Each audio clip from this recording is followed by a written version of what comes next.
But yeah, man, I want to move on to some other stuff though, because you've had a lot of shit going on. I just feel like since we last had you on, stuff's just been happening, bro. Around that time, the last time. I think we were preparing. I think when you came on, it was just before. This would be a good indicator. I think you either was just about to do or just doing that food drive thing with Morley's. That charity thing that you did. Oh yes, yeah. That was just before the tour. That was just before, like. So that would have been 2017. Yeah. I remember that was mad, boy. Some guy was like, "No, bruv, if you're just gonna do it, just do it, bruv." The maddest thing is, I've worked with Brits and Soup Kitchen so many times. Whenever I've done like small shows, like charity shows, I always donate and help out those guys. Nice guys, man. Good guys, man. But yeah, I remember that. Yeah, and I think since then, so yeah, like we done the tour. The tour was mad though, you know. And that was a couple of cans tour, like up and down the country. Because sorry, Mo, before you go on, go on. I owe you an apology because I think the last time you came on, we were like, oh yeah, you know, we're gonna be there at the shows and blah blah blah. Man did 200 shows and I didn't go to one. It's alright. And I would have gave you tickets though. You trying to be cool in that? What's wrong with this guy, bro? Tickets, bruv. Swear down, bruv. You no, actually would have. I don't want to be that type of Donny sometimes, though. No, but I'm also not like that though. He's probably more annoyed that you didn't ask him for a ticket. I heard that. Because the thing is, some people think like, because even like me, I got friends that are like, oh cool, you like, oh yeah, I got concert, man, shout me, man. But I'm like, you see what it is when we do a tour show. And when I say we, because I like my friend Javan, so he's that tour manager. He will make sure like, cool, it's sold out, but I've also reserved these 100 tickets for your people if they want to come in it. So we always make sure that, because I get the mad last minutes, bro. I get people on the day or like an hour before. 4 o'clock. The show's at 7 o'clock. Yo, fam, so I was meant to shout you, you know. I'm like, fam, there's 2 tickets at the front under your name in it, because I know I've been that person sometimes. I just make sure. We always pattern it. I don't say to people, if you want like, but it's mad. I get some people that, yo, what's going on, fam? Yo, man, I got your number, man, a couple years ago. So I was thinking, bro, obviously I see the show. And like, they don't ask where, like, I see tickets are sold out, bro. So I was wondering if you're going to do any more dates. I'm like. And you know what they're asking for, really, innit? I'm like, well, yeah, we'll add some more dates and stuff. But yeah, just let me know. And you can meet us in Leeds. Yeah, man, I get mad creative when they're asking for a favor. The most tickets someone requested was 9. I said, who are the 9 people, bruv? Now, what it is me and my missus, but obviously, like, her cousin's a big supporter of you, innit? So she wants to come, and obviously, it's like, you know, when you're trying to, like, impress the missus and that, you're like, I've got to connect. Yeah. I can already clock that he's promised them tickets. And then, before he's even confirmed anything. I know him. I know him still. Yeah. And I'm like, brother, if you knew me, you know I would just say, yeah, bruv, your 9 tickets are there, innit? Yeah. But I'm like, nah, man, you promised 9 people tickets. So now I'm just going to give you 3, bruv. And you got to pick the 3 out of the 9. Yeah. Obviously, and those 3 are including you. So yourself and your missus and one person. Bro, 9 tickets, you know? Come on, man. Do you know when, like, things are limited, you're trying to keep things to a limited number, it's hard making that decision who you're going to select, because there's going to be people that didn't make the selection. Easy selection. You, your missus, and whoever in her group chat was your biggest supporter. No, but in anything that you do, if it has to have like a small number of people that you can bring in, 6 people, bro, the outside people that thought that they were within that 6 are going to be offended. Bro, I heard some and they'll do some passive aggressive stuff like, thanks for inviting me. What's it called again? We've Cret and Conan, and they're talking about when they got what's it called, a private jet to go to New York. Oh, for and they hollered at their friends, and they said, "Yeah, we need 6 man. Yeah, send your passports now." Now, yeah, bruv. When I dropped that one day, you know WhatsApp peak. It's gonna, you man, I need 6 people. Why? Yeah. What's going on? Basically, I go to New York. The private jet is. I don't know, PJ. You know. I gotta pick up my door next week. All right, cool. You can't come. All right, goodbye. Yeah. Them days when you regret being a parent. No, or you regret being cool with your BM about like, yeah, we can swap weekends and that. This time you were meant to have your daughter this weekend. She was meant to be with her mum, but you fast up yourself saying, yeah, I'll have her this weekend. Oh, there's my no days. Problem. Yeah. No problem, Yeah, that's damn still. I remember that because they had the I think it was one of the guys in One Direction. So I didn't know this was with private planes. Like it has to fly anyway. The plane has to go empty or not. So they were like, you can have the plane because we're staying in London, innit? So then they were like, we're gonna go, and I think they shot the video. That's when he talks about eating McDonald's on the G4. And he said, told the man them, and whoever was available, innit? Yeah, I remember like, who was I talking to when we done Masked Singer? I was asking Rita Ora, she does Masked Singer, innit? And Jonathan Ross, and I was like, oh, so what's it like on private jet and stuff? They're like, man, it's like You know, sometimes, yeah, I've met people and I'm like, so what's business class like? And everyone says the same thing. There's a level of quality where people say, I can't go back. I can't go back. And when they was talking about it, they was like, obviously it's not something they can do all the time. Yeah. But it was like, whatever food you want, they'll just have it. Let's say you want Five Guys, you want that, they'll have it ready for you. Warm. I say warm. Five Guys, bruv. Because I'd eat a cold Five Guys on a private jet. But the thing is, because it don't matter. You're not going to know on Insta. Fam. How you going to know? Yeah, you're not. How you going to know? You're not, bruv. You might not even get warm food at weddings or christenings, bruv. Bruv. So you're thinking, right, man, I can get warm Five Guys on a G4 or G6. And it just takes off. I think there's a woman that looks at your passport and all right, cool, man. Because them man had smoke on the plane. But that's why Jay-Z was like, I don't call it the airport, I call it the Clearport. Yeah. And I'm like, it's a different life. You don't have to check in. I got that though, bruv. As soon as I got business class the first time, I said, nah, bruv, this is, especially for long plays. When we had to go to Australia, bruv, that was the best business class ever. Etihad. Brother, oh, I heard about that one. Bruv, I was watching Premier League, bruv. I heard about that one. Down. In the air. Feet up, blood. Bro, so there was this Donny that I used to work with, yeah. He was just in the job just because he needed something to do. Yeah. Yeah. Rich kid type of yeah, vibes. his pops well off. Okay. So he was like, oh yeah, man, you lot can go like on your Emirates. And I was like, rah, to me, I'm thinking Emirates is like upper echelon, innit? Like, especially when you're on business class. Yeah. He was like, Etihad, first class. That's a mad thing. He was like, next level, don't talk to me about Emirates. And I was like, wow. Bruv, they've got a bed. When we came back from Australia, French Montana was on there. And you knew it was French. This guy's an idiot. Yeah. Well, you have to do that was the unnecessary still. That's how I imagine French Montana greeting you, innit? But you see, like, I noticed there's a level of celebrity and they want people to know that they're there, innit? Okay, yeah. So when he was on the plane, like, it's so funny because my friend Javan, that's like my guy, innit? But he's my tour manager, innit? So obviously, like, when we're booking the flights, it's like, yeah, Mo's going to get business class. So you can't be an economy. Like, so we got economy. And then the funniest thing is, he was saying to me, nah, bruv. I'm telling them, bruv, I need business class, bruv. I need business class. Yeah, big facts. And then, funniest thing happened, bruv. We're coming back now from Australia. And we're there. And then I said, bruv, just come in with me because you're still technically checking in. Just because it says business class, or it don't matter. You can still. So he's come in now. So they check me in, and I was like, bro, just try it, innit? Like, so this woman's there. She goes, hi there, how's it going, guys? You all right? And he's like, yeah. So I was just wondering, what is business class flight? It's just that I'm going all the way to London. I'll get like back problems and stuff, innit? So I was just wondering. She goes, okay, great. Let me just have a click. The woman's all clicking. So I'm just sitting there, and I'm like, yeah, this woman's gonna come some mad bill. So she goes, so how would you like to pay? Dollars, pounds, or would you like to pay in what's that, the kind of like Dubai type currency? Dirhams or something like that. So he was like, oh, yeah, I guess I'll pay in pounds, if anything. Okay, great. Well, that's going to be 5,779 pounds. And he was like, Wallows. Okay. You know, you're looking at a man here like, big man, you're not going to pay like 5 racks. Bruv, that's on top of what he's already paying, bruv. Bro, go see your seat. Go economy, man. I just remember just sitting there and he's like, yeah, do you know what? I think let's just leave it. Yeah, it's cool. Anyway, I was like, big man, you're not gonna pay, bruv. Let's go. I was just checking anyway. Yeah. You know, I'd done that instant. I would put the thing, you put the little thing over your eyes. I'll just put that over my eyes, put myself in my duvet. Peace guard. If you're one of them people, you can go on a flight and just sleep.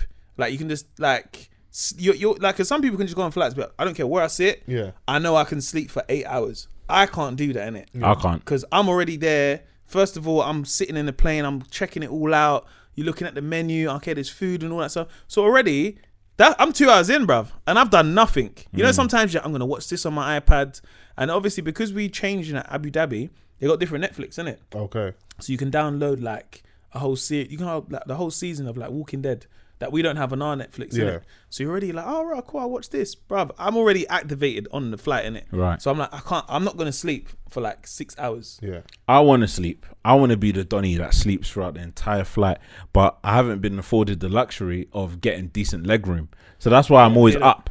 Do you know what I mean? Like, I'll sleep, I'll get lit, at the start, hoping that man would just... It wears off quick, innit? Bro. Bruh. Turbulence. That turbulence just shakes the drunkenness out. I wake up like 4 hours in and I'm thinking, bro, we've got another 5 to go. Nah, man. Nah. One time I fell asleep before the plane took off. And I'm sitting there and I was like, let me just doze off. And then I'll sleep long enough. I remember I slept the whole night. I slept and I remember like, yeah, cool. I've woke up and I've looked and I thought I'd slept for about 4 or 5 hours. It was maybe about an hour and a bit. And we're still on the tarmac. Fam, I was pissed. bruv. So pissed. But you know what it is? I think now with flying, that's the most of the one thing, like, in terms of my lifestyle that's changed is flying. Right. Because for me, especially if it's like doing a tour show, because we're in Australia to do tour show, I need to be comfortable. Because I know I'll be, once we get there, I'll feel uncomfortable for like 2-3 days. And we're only there for a week. Right. But that's what the money's for, though. Those things, they make sense to me. If you're flying like first or business to go Newcastle, you need me at my best. No, that's mad. Yeah. Long haul flights, I know everyday people that like, you're not traveling to Australia every day out of the week, so you're gonna spend the extra money. Maybe it's not first, might be business. Just that more comfort. If you're on a plane that long, I've not been in a plane that long, innit? And I'm traditionally I can sleep anywhere, but like, I don't think I could do that, bro. I don't think I could do that type of that long haul flight sitting in economy. The first time I went to LA, I was like, all right, cool, 11 hours, On our way back, I was trying to pattern like my sleeping, just so I can slowly become accustomed back to our time zone. Okay, because I was still stuck on there, innit? Like I'm there for more than a week, then it's gonna be mad, bro. Like, and it was difficult. I ended up being jet lagged for over a week. I even missed my boy's wedding for it. Oh yeah. Yeah, because like I couldn't get up in time. The jet that lag bad? is Yeah, bro. I was supposed to be at the church, but I made a party. Though. Okay, cool. So I made the party. You made it where there's rice and alcohol. Yeah. I didn't understand jet lag until I think Australia was the first time. You get there and you're like, I remember like bruv, the first day and I was firmed. I was like, what, jet lag? Light what? work. And then day 2, I'm a bit tired. I was fine. By like day 3, we had to go to Sydney, so we had to catch another plane. Bruv, I don't think I've ever been that tired before in my life. I was like, I'll have a coffee, I'll be fine. And when we got to Sydney, we was might just walk around in the day or just go somewhere, innit? It's like your body's begging you, bro. Yeah, and you're so tired. You start. But what is it? You need to take an extra long nap? No, it's not. It's longer than nap. It's a sleep. Yeah, because I'm sleeping in LA time. Okay. Yeah. So like, I'm falling asleep at like 8 a.m., 7 a.m. Okay. Yeah, and it's like my whole day in London written off because like of the time that I've slept. Yeah.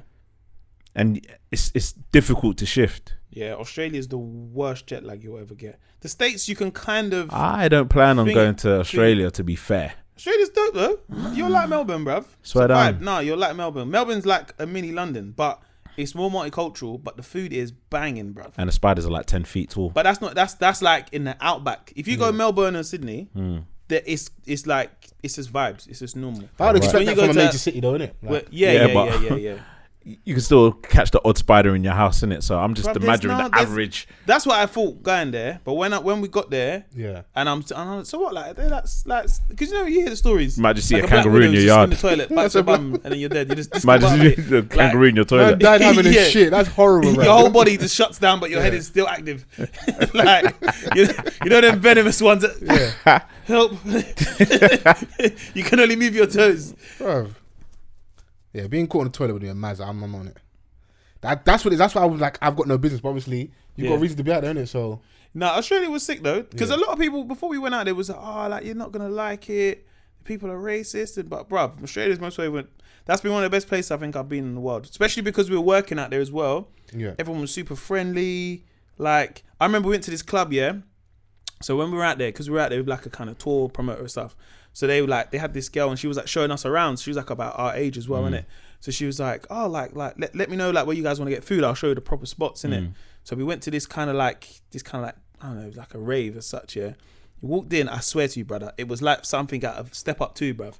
Man were like really dancing, innit? Like, and I was like, we were both walked in and like, right, this is different, innit? Yeah.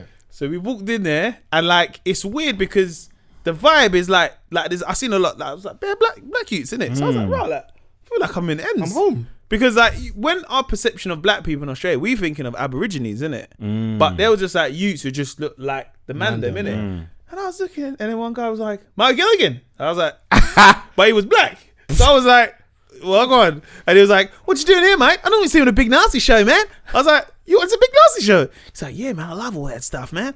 I was like, okay, cool. So there was so many people in Australia, like Australians, that recognized me. It was weird because they look like Mandem.